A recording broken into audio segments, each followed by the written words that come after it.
চট্টগ্রামে covered van ও পিকআপের সংঘর্ষে ৫ জন নিহত হয়েছে। এ ঘটনায় আহত হয়েছেন আরও ৪ জন। সোমবার ভোর ৪টা ৫৫ চট্টগ্রামের আকবর শাহের সিটিগেট এলাকায় এ দুর্ঘটনা ঘটে। নিহতরা হলেন আকাশ দাস, অজিত দাস, রনি দাস, জুয়েল দাস ও মোহাম্মদ সোহাগ।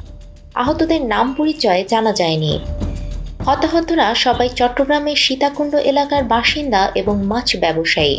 আজ ভোরে মাছ আনার জন্য পিকআপ ভ্যানটি সীতাকুণ্ড থেকে চট্টগ্রাম নগরের ফিশারি ঘাটের দিকে যাচ্ছিল। পুলিশ জানায় পিকআপ ভ্যানটির সামনে ৩ জন ও পেছনে ৭ জন যাত্রী ছিলেন।